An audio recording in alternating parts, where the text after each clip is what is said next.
buenos días. Hoy es jueves 24 de diciembre del año 2020. El mensaje está basado en Isaías, el profeta, capítulo 9, versículo 2 y varios más. El tema título es Feliz Navidad.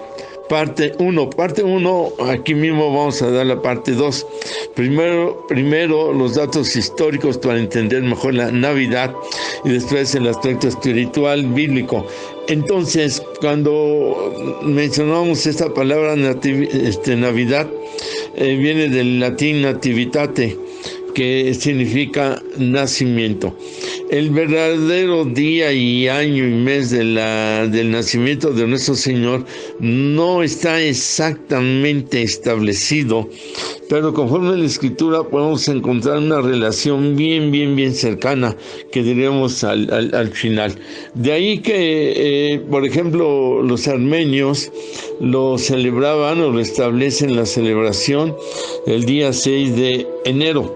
Y luego viene impactante porque en el mes de diciembre la mayoría viene celebrando nacimiento de dioses, el mes donde hace frío, lluvia, nieve.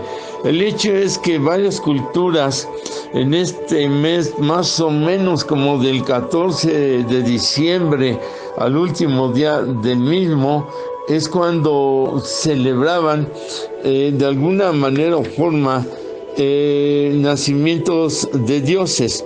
Hablando de los solsticios, equinoccios y solsticios, que son los cambios de las estaciones del año, es cuando había este tipo de celebraciones. De ahí que en la antigüedad, y sobre todo, también increíblemente, 24 y 25 de diciembre, aquí sí día y mes, al celebrar el solsticio de invierno, el día en que el sol parece detenerse en su descenso y que a la vez comienza a elevarse de nuevo en el firmamento. Ahí celebraban que los días se alargan y renace la esperanza de la primavera. De ahí que diferentes culturas, los persas, los egipcios, los fenicios, los sirios, los griegos, los romanos, y aún de este lado del continente, del mundo, los mexicanos, los peruanos, los hindúes y otros pueblos más y culturas celebraban en estos días 24 y 25 algo así como la apertura del cielo. La mayoría hablan de la reina del cielo, algo así como una virgen celestial, y el nacimiento. En la mayoría del sol, por el solsticio de esta fecha. El nacimiento del sol, que lo veían como un dios en estas diferentes culturas. Cuando hablamos, por ejemplo, de Dionisio o Baco, a quien los griegos llamaban el Salvador. Para los griegos, Dionisio y Baco, dos dioses, era llamado el Salvador. Él nace de una virgen el 25 de diciembre, lo mismo que Hércules, que dentro de la mitología griega, que nace un 25 de diciembre. Hay otro más. El nacimiento de Adonis se celebra también el 25 de diciembre. Y también podemos hablar de cómo los escritores, hablando históricamente, afirman que estas ceremonias están llenas de paganismo. Tenían lugar en algunas cavernas, cuevas, y entre ellas una cueva de Belén, que es una de las posturas donde nació Yeshua. Es postura. Ya ven que el Vaticano enseña que en un portal, animalitos y todo eso. Bueno, siguiendo mencionando a los antiguos egipcios, ellos fijaban la preñez de Isis, la Virgen Reina de los Cielos, en el mes de marzo, y el nacimiento de Horus a fines de diciembre. Los egipcios no solamente adoraban a una madre virgen, sino que representaban a los fieles la efigie de su recién nacido acostado en un pesebre. Parece que por ahí copiaron los romanos de ese tiempo la traducción. Hablando de Osiris, fue también hijo de una virgen santa y nació también el 25 de diciembre. En ese mismo día, según algunas narraciones históricas, nació Buda, que tampoco fue concebido sexualmente. Aunque su madre fuera casada, dentro de la historia de él no fue engendrado físicamente. Ahora, los antiguos germanos encendían la hoguera llamada de la celebración del Yule y celebraban un banquete en el solsticio de invierno. Este era así la gran fiesta del año para los paganos escandinavos, dentro del dios Rey, hijo de Odín y de Frigia, quien nació el 25 de diciembre. Los druidas celebraban en ese mismo día la fiesta anual del fuego, durante la cual ardían hogueras en la cima de todas las montañas. Estamos viendo estas fechas 24-25, cómo es sorprendente tantas celebraciones paganas a dioses diferentes y nacimientos de niños dioses. Increíble. De ahí que, por ejemplo, podemos ver cómo esta fecha es tan tremenda que Roma celebraba el nacimiento del dios solar. Se conmemora ese día dentro de los griegos también, unido a los romanos, el nacimiento del sol invictus, o sea, del sol invicto, y también el nacimiento de Mitra, el dios solar persa. Como culto, se empieza a hacer un culto en base a esta fecha que se extiende y ya ahora prácticamente no solamente por el Imperio Romano en aquel tiempo, sino ahora ya en todo el mundo. Bueno, perdón, no todo el mundo, ¿no? Pero en muchas de las culturas y países.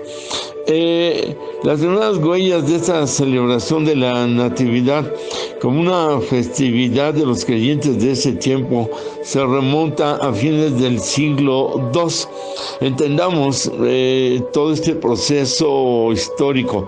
Los creyentes de Egipto, no cristianos, cristianos se les empieza a llamar ahí por el siglo III después del Señor.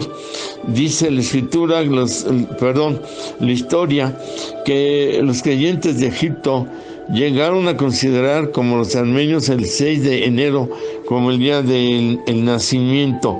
Y esa costumbre se extiende así gradualmente por toda la iglesia llamada del Mediterráneo Oriental, esa parte de Europa.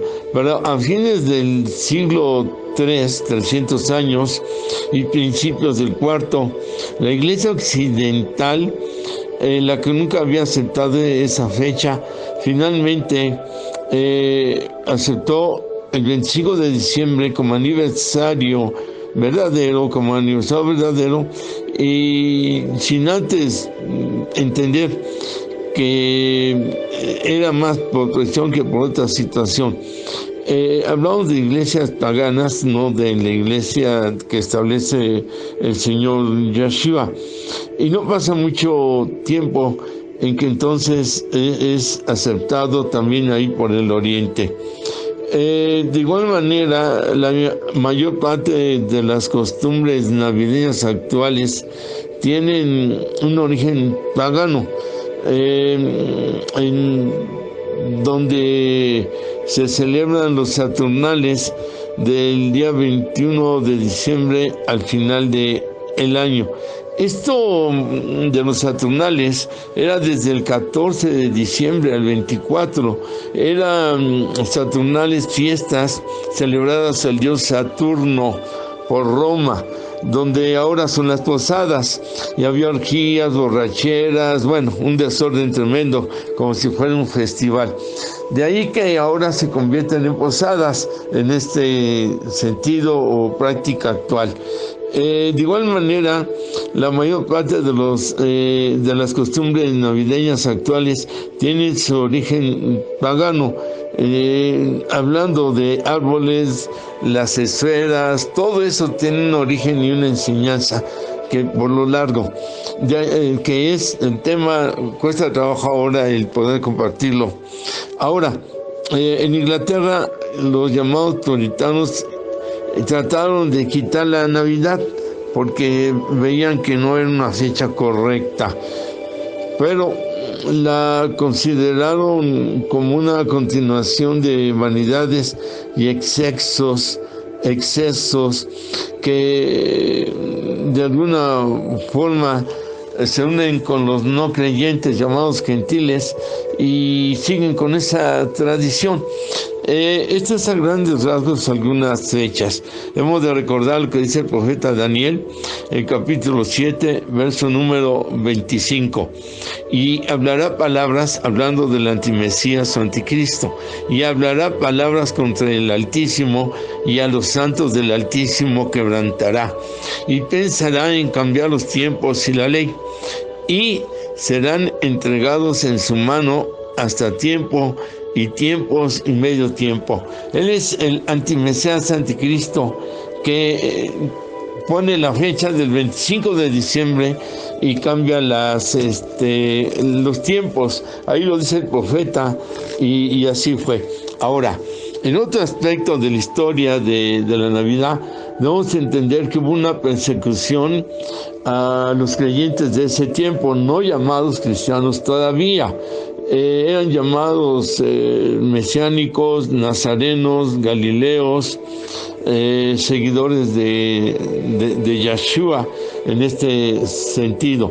Esta persecución nunca se detuvo y esto provocó que se extendiera y creciera de una manera extraordinaria, afectando al sistema religioso romano que creían en muchos dioses. Había una idolatría increíble, exagerada, ya que sus césares o emperadores y después ahora papas, de alguna manera eran considerados dioses, y según lo marca la historia y lo enseña, que esas doctrinas, normas y dogmas que son imposiciones y que actualmente están vigentes, parten y se empiezan a disparar a través de los césares romanos. Rómulo y Remo fundan y establecen la ciudad de Roma, creo por el siglo 100 años antes de que naciera el Señor, y empieza la era de los emperadores del año 46 al 44 antes del nacimiento del Señor. Él fue llamado el Señor del mundo romano Julio César. Augusto César, su hijo, del año 31 antes del nacimiento del Señor al año 14 después del nacimiento del Señor.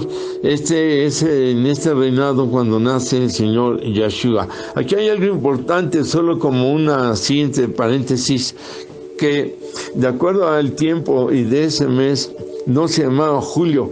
El mes es establecido por el emperador Julio para inmortalizar su nombre. Y su hijo Augusto, de igual manera, para inmortalizar su nombre, al mes que seguía le puso agosto. Desde ahí vemos cómo el demonio cambia tiempos, fechas y todo. Bueno, siguen otros emperadores: Tiberio, Calígula, Claudio, Nerón, Galba, Otto y Vitelio, Vespasiano, Tito, Domiciano, Nerva. Estamos hablando del año 46 antes del nacimiento del Señor Yeshua hasta el año 98 después del nacimiento. 10 emperadores en una persecución tremenda a los seguidores del Señor Yeshua.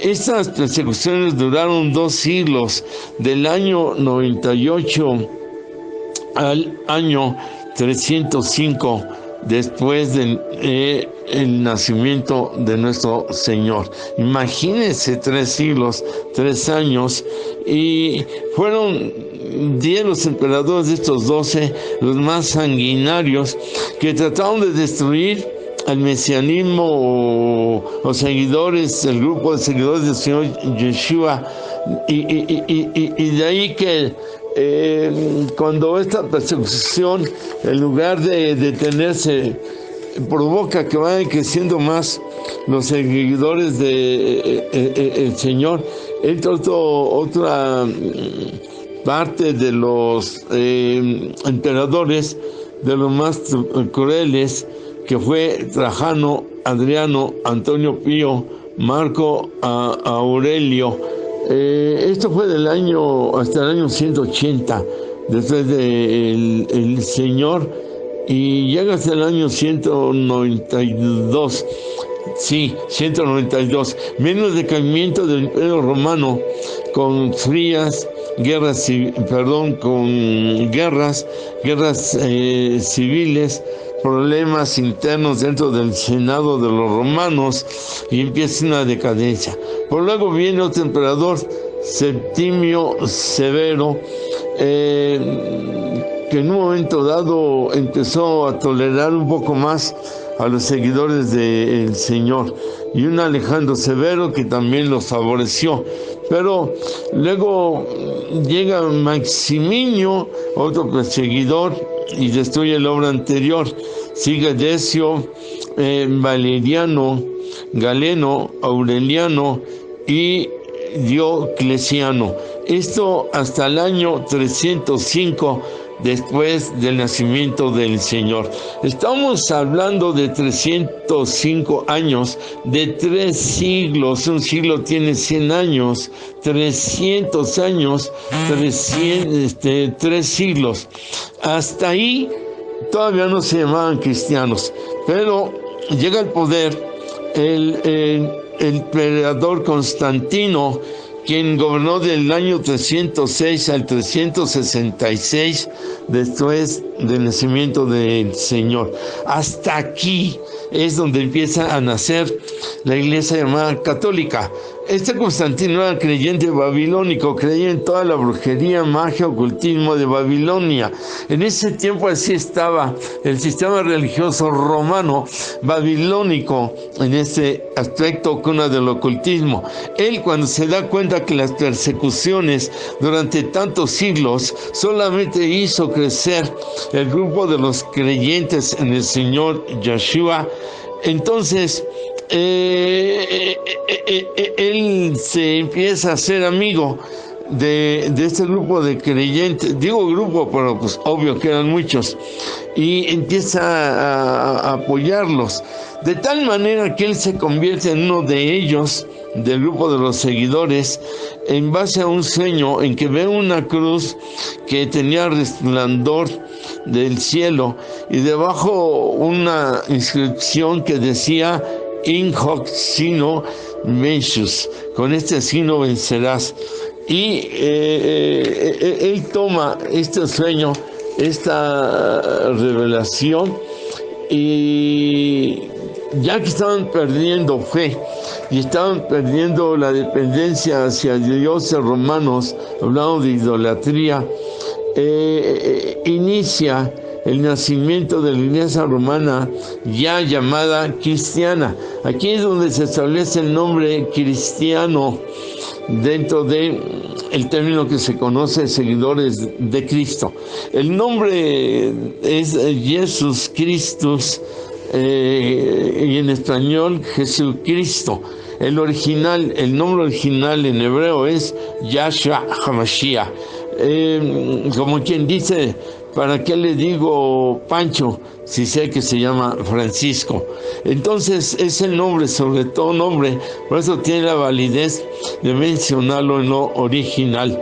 De ahí, cuando este Constantino ve que ya se está perdiendo mucha gente en la fe de ellos, una revolta política, idolátrica, paganismo social y económico, como hasta la fecha que está disfrazado de una religión. Entonces, empieza a hacer unas adaptaciones y instituye el llamado cristianismo, pero con asociaciones de creencias babilónicas. Este es de ocultismo, asocia prácticas de los nazarenos, galileos, X, con las prácticas que él tenía babilónicas, y las asocia y las une y hace una mezcolanza terrible, terrible, terrible.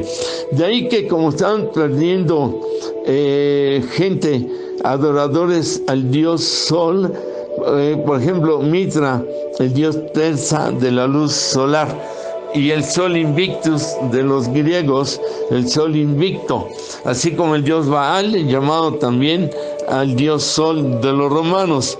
De ahí viene la frase el Natalis Invic, hablando de este dios romano del sol que se une a los griegos en esta misma fe. Y de acuerdo a esta fuerza que tenía este dios romano, estaba disminuyendo esta fuerza y esa fe. Entonces Constantino se convierte a los creyentes de ese tiempo y establece el nacimiento del Señor Yeshua el 25 de diciembre. Lo asocia, lo incrusta, lo mete en esta fecha de toda celebración de todos los dioses que hemos estado mencionando, en especial del romano y griego, el Sol Invictus, y de Mitra, como le hemos mencionado. El hecho es que se instituye como una celebración del nacimiento del Mesías. Es lo que hace asociarlo para unirlos, el nacimiento del Señor Yeshua, que no es en esta fecha, con el nacimiento de estos dioses persas griegos basados en el dios Sol.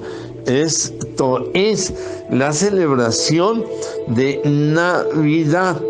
En esta mezcla nace la palabra nativite o nativitate, que significa nacimiento. Después, ya establecida oficialmente y ordenada, se confirma en la celebración primera en el año 336 después del Señor por Julio I, emperador. O sea, hasta después de 345 años, 300 años después, 3 siglos, se establece el nombre cristianos. Es algo que no es correcto porque no es verdad el nombre Cristo, es Yeshua. Y de ahí en adelante la fecha para celebrarla como el nacimiento del Mesías. En la escritura, en la Biblia, no habla nada de celebrar el nacimiento, ni se ve que lo celebraran, ni hacen mención como celebración al nacimiento del Señor. Que es algo bonito, sí, que es algo hermoso, sí, pero no está establecido como una de las fiestas o celebraciones en este sentido. Entonces es establecido, repito, en el año 336 después del Señor por el emperador Julio I, en el año 345 después del nacimiento del Señor, y es confirmado por Juan Crisóstomo y San Gregorio como los que establecen este nacimiento. Estamos viendo entonces de alguna manera o forma cómo las fechas están cambiadas, cómo de alguna manera o forma no es verdad. Una manera fácil de comprobarlo la encontramos en el Evangelio de Lucas, en el capítulo número 3, en el versículo número 23, y Yeshua mismo, al comenzar su ministerio, era como de 30 años, hijo, según se creía, de José, hijo de Elí. Aquí dice que cuando él inicia su ministerio era como de 30 años. Todo la Biblia lo establece, lo dice, todos lo aceptan, lo traducen, que su ministerio duró 3 años y medio. Cuando él entonces es crucificado en la fiesta de Pesach, de Pascua, tenía 33 años y medio. Inicia de 30, su ministerio dura 3 años y medio, confirmado en la Biblia, los hechos, todo, ahí no hay ningún problema. Entonces, cuando él muere y resucita, tiene 33 años y medio. ¿Cuántos meses le faltaban para cumplir 34 años? Cuando cayó ahí por el mes de marzo, abril, la crucifixión y resurrección. Si tomamos marzo, es abril, mayo, junio, julio, agosto, septiembre. 6 meses después tiene o tendría 34 años. Él entonces nació ahí por el mes de septiembre. La postura hebrea del original viene siendo en la fiesta de Sukkot. En la fiesta de Sukkot, él entonces nace. En la fiesta de Sukkot es la fiesta de las cabañas, así como una tienda de campaña, y se encerraban en el desierto y están en relación, comunicación con el Eterno durante 7, 9 días para poder agradecer la presencia personal del Eterno en cada vida.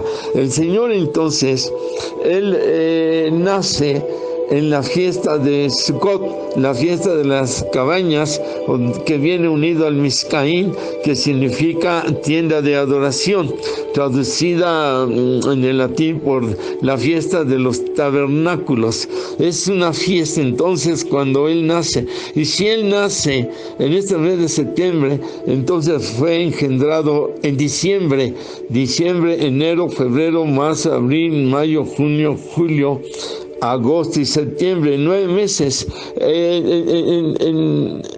En diciembre la fiesta de Hanukkah, la fiesta de las luces, de la purificación del templo.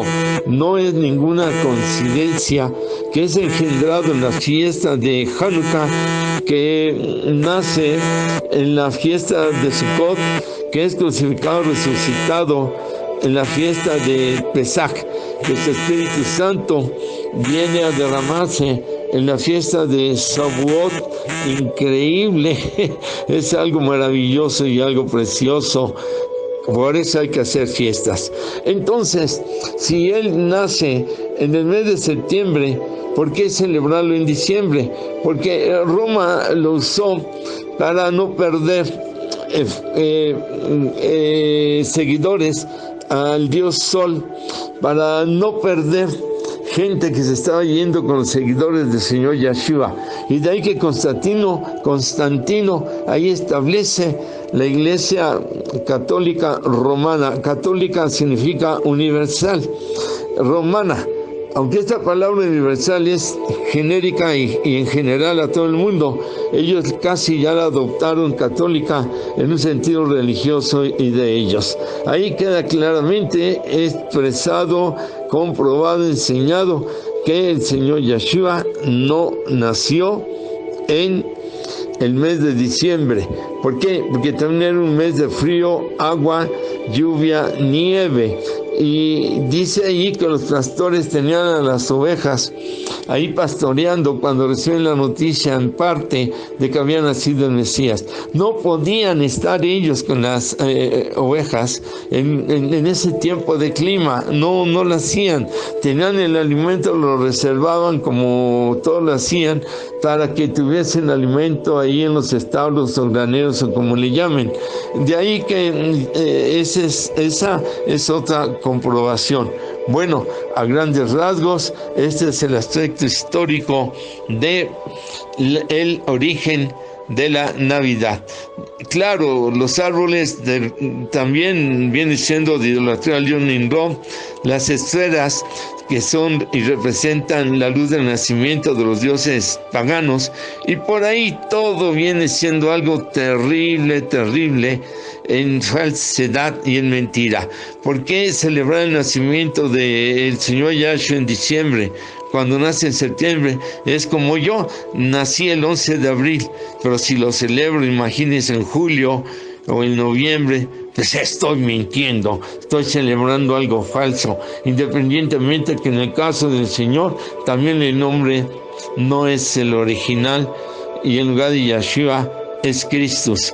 De ahí que, y ya demostramos que de ahí como el profeta Daniel habla del anticristo, de una fecha que él cambia los tiempos. Entonces se está celebrando un tiempo que puso el mismo diablo por medio del antimesías o el anticristo, con celebraciones paganas que en muchos casos hoy en día es de tristezas, hay suicidios, hay borracheras, hay pleitos familiares y una de problemas que nada tiene de celebración santa, no en todas las familias desde luego, pero el contexto de la economía, comercialismo, de regalos, que también se regalaban por los nacimientos de los dioses, se daban regalos, o sea, todo está ahí revuelto, asociado y todo por celebración de dioses falsos. Hasta aquí dejamos el aspecto histórico y pasemos ahora al aspecto espiritual.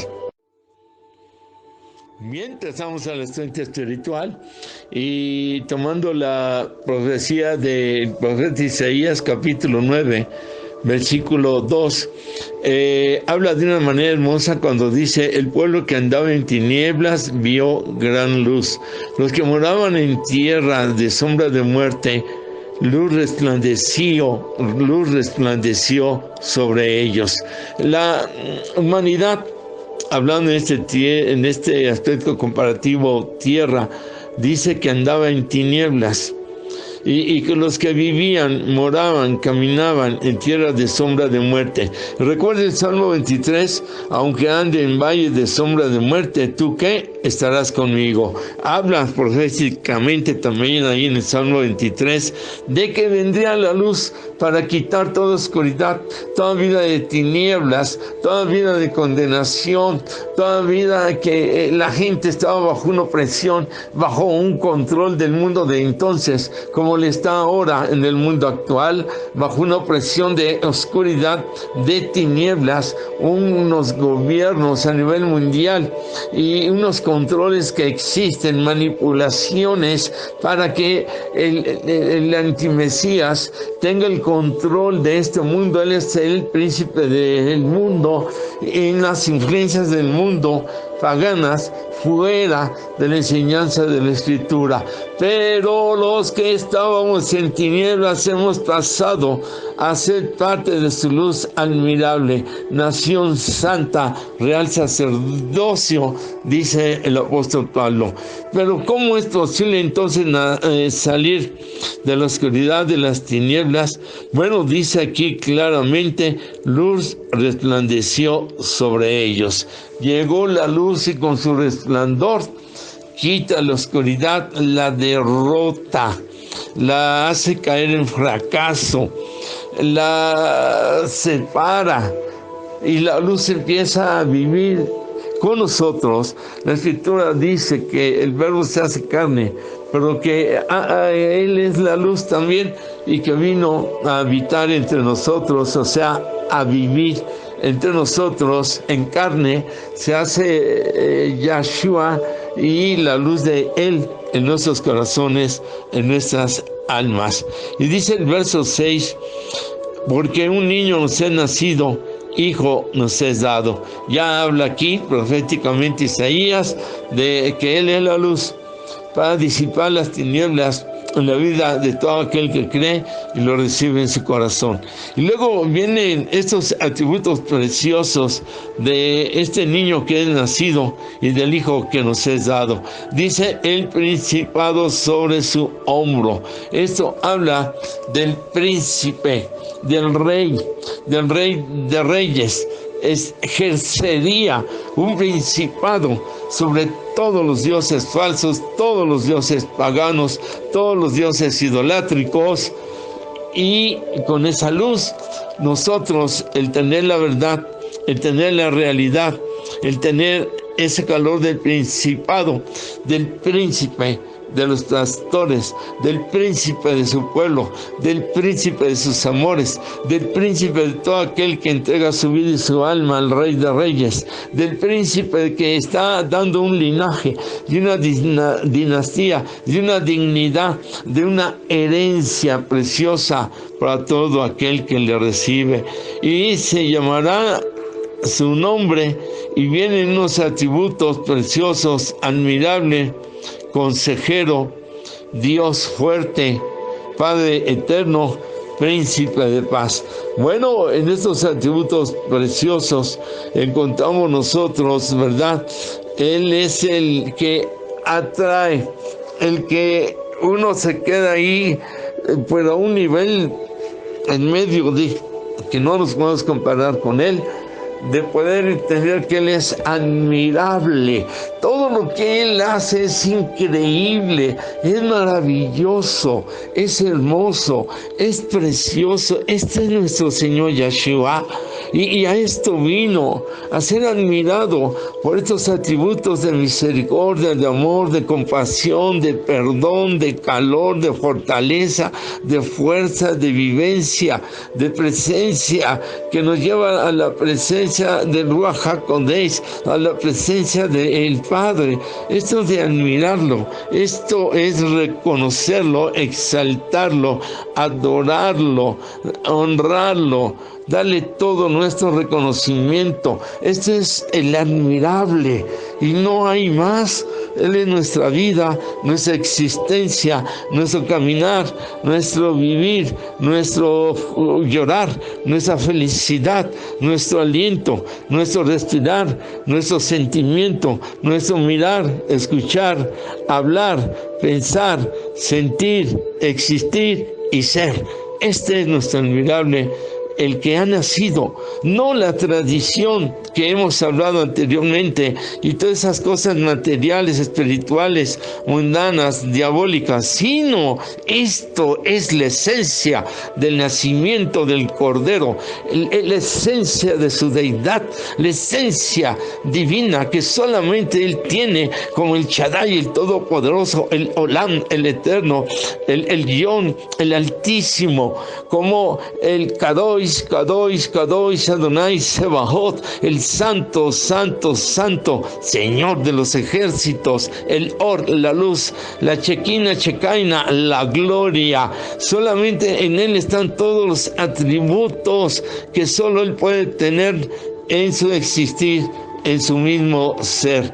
Y cuando habla en este sentido que nos es nacido y nos es dado el principado sobre su hombro, ahí habla de toda la soberanía, la potencia, habla de su existencia como el principado, el más grande que puede existir, que puede haber. Principado se refiere al Rey de reyes, Señor de señores, Dios de dioses, el único y no hay más, incomparable. Nadie se puede comparar a este principado, a este príncipe rey que Él es en su existencia. Aquí habla de su majestuosidad, soberanía, habla de todo eso que no podemos llegar a entender, que está por encima de los reinos de los cielos, porque una cosa es el reino de los cielos, otra cosa es el reino del Eterno, otra cosa es el reino de Dios, unido en ese sentido de Dios a todos los atributos. Este es el niño que nació, este es el hijo que nos es dado en toda esta realidad hermosa, y llamará su nombre admirable, que ya lo medio compartimos. Y luego dice consejero, el que nos guía, el que nos da la decisión, el que nos mueve, el que hace que nosotros cambiemos de manera de pensar, el consejero, el que nos ha transformado en nuestra manera de ver la vida, consejero, el que evita que caigamos, el consejero, el que nos ayuda a salir, a levantarnos de la caída, consejero, el que quiere que seamos como Él y nos guía a escucharle y ser llevados de su mano, de su presencia, de su Ruach HaKodesh para hacerlo mejor. Y dice, y llamarás su nombre Dios fuerte. Vaya que tenemos al Todopoderoso. Él es nuestra fuerza. El gozo del Señor mi fortaleza es, dice la Escritura, es mantenernos firmes en su presencia en el día malo, soportar todo. Ahí está el Dios fuerte. No es un Dios débil, no es un Dios chiquito, no es un Dios que hay que cargar. No, Él es todopoderoso y Él conoce todas las cosas en su propia existencia. No hay poder más grande que el de Él, ni siquiera comparable a ese poder. El Dios fuerte que nadie puede destruir, desbaratar o deshacer, que no es de papel, de paja, de fierro, de oro, de plata, y del más alto material o más caro o más bello, no se puede comparar. Él es el Dios fuerte, el grandioso, el creador del universo, el creador más bien de los universos. Este es el poder tremendísimo, único que pueda haber en el Dios fuerte. Este es el ser que nació, el admirable, el consejero, el Dios fuerte. Y dice el Padre eterno, a la vez está hablando de que ya te trae la revelación de que es uno con el Padre y con el Espíritu Santo. Padre eterno no solamente está dando esta enseñanza de que a la vez viene a llevarnos al Padre, o está en esta función también de Padre, sino que es eterno, para siempre, por siempre, en esta tierra que nos ha tocado vivir en esta etapa, como en la tierra de Él, en su reino, cuando Él nos llame, para vivir no etapas, no límites de años, sino eternamente. Él ha nacido para darnos la eternidad, la salvación de nuestra alma. Y luego dice, príncipe de paz, mi paz os dejo, mi paz os doy. Yo la doy como la del mundo. Entendemos que no podemos tener una tranquilidad, un sosiego del alma, una paciencia espiritual, un control. No podemos tener esa estabilidad que necesitamos todos en nuestra vida y que es necesario. El príncipe de paz nos asocia, como dice el Salmo 23, junto a aguas de reposo me pastoreará. Nos dé reposo a nuestro cuerpo, a nuestra mente, a nuestra alma, el descanso que tanto necesitamos para meditar, para estar en su presencia. Sigue hablando la Escritura y dice en la otra profecía, en también Isaías capítulo 7, verso 14. Por tanto, Elohim mismo dará señal. ¿Cuál es la señal? He aquí que una doncella virgen, en algunas traducciones, concebirá y dará a luz un hijo. Bueno, es ocupada María, utilizada como una incubadora, valga la expresión de la palabra, para la naturaleza humana dar a luz al Mesías. Pero en la naturaleza divina espiritual, el Señor es engendrado por el Ruach HaKodesh, el mismo espíritu de Él mismo lo engendra en Yeshua. Qué preciosidad de enseñanza de que Él nace por el ADN del Espíritu Santo, los genes del Espíritu Santo, todo del Espíritu Santo. Es obvio porque es el Hijo de Dios y el Hijo de Dios está con esta plenitud de la presencia, de la existencia del Dios Todopoderoso. De ahí que nosotros podemos gozarnos y alegrarnos, porque en esa deidad que dice que el ser que nacerá es el Padre eterno, ¿sí? es el Dios de la gloria. Así podemos nosotros ver y entender que es la mujer que dará a luz. Por eso dice: bienaventurada, bendecida, más que bendecida María. María no lo engendró por su propia voluntad. María no es la madre de Dios, es la madre del Señor Yeshua en naturaleza humana, llena de gracia. Habla de que estaba en ese momento embarazada, llena de la divinidad del Señor Yeshua que tenía en su persona.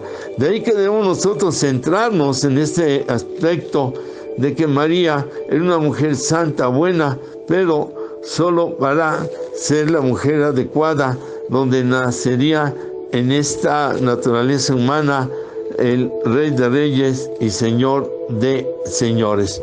Sigue hablando la Escritura: esta es la señal, dará a luz un hijo. Y dice: y llamará su nombre Emmanuel. Luego en Mateo capítulo 1, verso 23, es confirmado cuando dice la Escritura que el ser que nacerá, su nombre es Yeshua. Yeshua significa Salvador. Y Hamashiach, el Mesías. Mesías significa ungido. Ungido significa apartado, dedicado, consagrado, especialmente como el primogénito, dice Mateo también. Quiere decir primogénito, es que hubo más. Primogénito significa el primero. Hablando de los hermanos del Señor Yeshua. En este sentido, de ahí que María no pudo permanecer con esa virginidad siempre. Entonces, todo esto nos saca una realidad. No estamos criticando, estamos hablando de aspectos verdaderos de cómo el ser que nació, el niño que nació, el hijo que nos ha dado, trae toda la plenitud de la presencia del Eterno. Y dice: y llamarás su nombre Emmanuel, que significa Dios con nosotros. Este es el niño que nos es dado, por el cual recordarlo, honrarlo, adorarlo. Si bien la Biblia no enseña que se celebre, y menos en una fecha falsa, nosotros lo podemos celebrar como el nacimiento del Señor en nuestro corazón, el día que le recibimos del Hijo que nos es dado, del niño que nació para llegar a nuestras vidas y llegar a nuestros corazones. Es definitivo entonces que la Navidad en su celebración es cuando Él llegó a entrar a nuestra alma, a nuestro espíritu humano, y con esa luz nos da la salvación, nos da la vida eterna y nos da toda su presencia. Y Emmanuel, Dios con nosotros. Termino leyendo Colosenses para poder tratar de entender, saborear la bendición del nacimiento del Señor Yeshua en nuestras almas. Y dice así: Él es la imagen del Dios invisible, el primero de toda la creación, porque en Él fueron creadas todas las cosas, las que hay en los cielos y las que hay en la tierra, sean dominios, sean principados, sean potestades. Todo fue creado por medio de Él y para Él. Él es antes de todas las cosas, y todas las cosas en Él subsisten. Y Él es la cabeza del cuerpo, que es la congregación.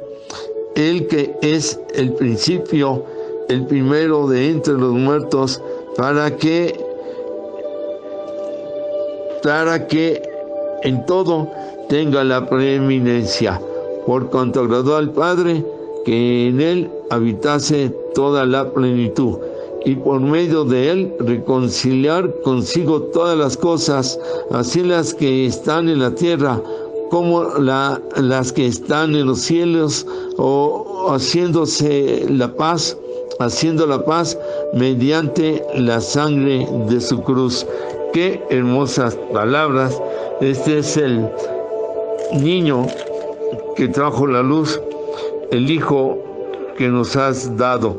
Y todavía dice en el capítulo 2 de Colosenses, en el versículo 8, mirad que nadie os engañe, porque por medio de filosofías y huecas sutilezas, según las tradiciones de los hombres, ya vimos las tradiciones conforme a los rudimentos del mundo y no según Yahshua, porque en él habita corporalmente toda la plenitud de la deidad, y vosotros estáis completos en él, que es la cabeza de todo principado y de toda potestad. Aleluya, amén. Esta es la Navidad para nosotros, el nacimiento de este ser precioso, maravilloso. En muchas celebraciones ni siquiera hacen una oración de agradecimiento. En muchas celebraciones ni siquiera hay una adoración como esta que enseña la Escritura. Pasa una Navidad con los tuyos. Si no son creyentes, no discutir, no pelear, no hablar, orar en silencio, que la bendición les llegue de la verdadera Navidad, el verdadero nacimiento de Yahshua en el corazón de cada uno de ellos. Y si tú, que no eres creyente, escuchas esta enseñanza y le quieres recibir como el verdadero Hijo del Padre y tener una verdadera Navidad, repite la oración. Padre, gracias porque has nacido en esta tierra, en Jerusalén, para también, por medio de tu Espíritu Santo, nacer en mi vida. Te pido perdón por todos mis pecados y te invito a entrar a mi vida. Entra, Señor Yahshua. Te recibo como el niño que nos has dado, el Hijo del Padre que ha nacido, y te recibo en mi corazón y en mi alma. En el nombre del Señor Yahshua, renuncio a la oscuridad, a las tinieblas, a la fuerza del mal, y declaro y confieso que soy propiedad del Espíritu Santo. Gracias, bendito seas, maravilloso y admirable Dios, Príncipe de paz, Padre eterno. Baruch Hashem, bendito seas. Amén. Bueno, ya me ganaron las lágrimas. Bendiciones, el abrazo, el amor para sus vidas y sobre todo, feliz nacimiento de Yahshua en sus corazones. Amén.